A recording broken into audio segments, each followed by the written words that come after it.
Jesus left the earth with a final charge, one mission: make disciples. But he also had the foresight to leave us with a plan to accomplish that mission: the church, you and me. And there is no plan B for reaching the lost and spreading the love of Jesus to the world. Every single Jesus follower is called to make disciples. The problem we've found, however, is that most Jesus followers, whether they are a new believer or have been following him for decades, have not made much progress becoming someone who makes disciples. Despite their desire to go make disciples, most people have run into some major roadblocks that stand in their way. And I wonder if any of these 5 main roadblocks resonate with you. I don't have time to make disciples. I don't know where to start. I don't know how to share the gospel. I don't know enough about the Bible. I was never discipled. How could I disciple someone else? If any or all of these roadblocks strike a chord with you, you're not alone. We have developed these 5 trainings as a result of spending years trying to help Jesus followers just like you take steps towards becoming a disciple maker. These trainings are designed to help you jump over these hurdles and start moving towards becoming someone who is confident in their ability to begin making disciples. So let's get started with roadblock number 1, I don't have time. The absolute craziest season of my life was when I was 24 years old. I was working full-time as a pastor at a church that was going through a lot of transition in leadership. I was leading the student ministry, young adult ministry, coordinating 3 separate worship services with volunteers to run music and small groups for those services. I was taking 4 seminary classes per semester that year to try to finish up my master's degree. I was also a brand new father and trying to learn how to be present for my wife and child. Every single day was a dead sprint.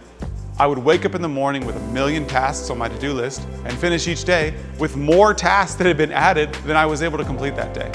I had no margin for hobbies, relaxation, or myself, much less time to reach out to neighbors and try to make disciples. Now, some of you are probably thinking, that is exactly why I say no to everything and I guard my calendar. Others are thinking, big deal, I manage twice that much on a daily basis. But no matter how much or how little margin you have on your calendar, the reality is our culture promotes a lifestyle of activity and busyness and will always push the boundaries of your calendar and seek to steal any margin you have. But if we're going to prioritize making disciples, we need to fight for margin. In Luke chapter 14, we find Jesus telling a parable that I believe will help us as we fight for margin. The context of this story is that Jesus is at a dinner party talking about dinner parties. The conversation had drifted towards feasts, banquets, and sharing meals together. And when we pick up in verse 15, a man at the feast calls out, "Blessed is the one who will eat at the feast in the kingdom of God." Now, Jesus is directly responding to this comment when he tells the following parable.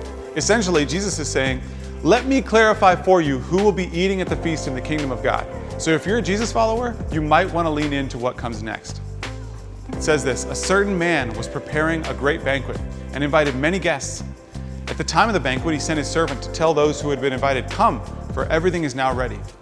But they all alike began to make excuses. The first said, "I have just bought a field, and I must go and see it. Please excuse me." Another said, "I've just bought 5 yoke of oxen, and I'm on my way to try them out. Please excuse me." Still another said, "I just got married, so I can't come." And the parable continues, and there's a lot more understanding we can gain if we talk through the rest of it. But for our purposes today, I want us to zoom in on verse 18. If we are listening for what Jesus says about who will be eating at the feast in the kingdom of God, this is his reply. But they all alike began to make excuses. AKA, these people were too busy. Why did they miss out on God's kingdom? They were too busy building their own. We want you to wrestle with this question today. How much of my time is spent building my kingdom, and how much is spent building God's kingdom? I'm pretty sure that none of you are too busy with your brand new yoke of oxen, but are you working so much you have no time for your family? Or maybe it is the opposite. Maybe you idolize family so much that you have no room for relationships outside of that circle. Maybe you bury your head in endless scrolling, hobbies, or house projects. Whatever you spend your time on, analyze whose kingdom is it building. Our final challenge before we set you loose on a few exercises comes in the form of an illustration. Maybe you've seen this illustration before. Imagine your time is a jar, and each task, responsibility, or priority is a rock or a pebble that is placed into that jar. The big rocks are the biggest priorities, things that matter most to us and give purpose to our lives. The pebbles are the smaller, often urgent things that demand attention day to day. They aren't necessarily bad things. In fact, some of them are pretty great. They just aren't the main things. Most people use this illustration to say that our jars have the tendency of filling up with the urgent things, and then we have no room left over for our main priorities. But if we put the big rocks in first, then we can fit all the other pebbles in around it. However, that illustration is about making sure we fit more into the jar. Some versions even have people then adding sand and then water as well to pack every last millimeter of space full of stuff. But that illustration is more about time management and being more efficient with our calendars. Hear me loud and clear here. This is not about doing more. It is about making time for the things that truly count. We ought to place the big rocks in first, for sure. And we believe that one of those big, non-negotiable rocks ought to be making disciples. But then we also need to leave room in the jar so that we have margin in our calendars for when God does the unexpected in our lives and gives us the opportunity to invest time in the lives of others.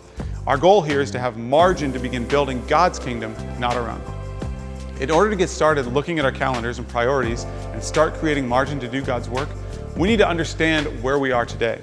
We need to start by being honest about our calendars and the story that they tell about our busyness. So let's take a few minutes and answer the following question. What story does your calendar tell?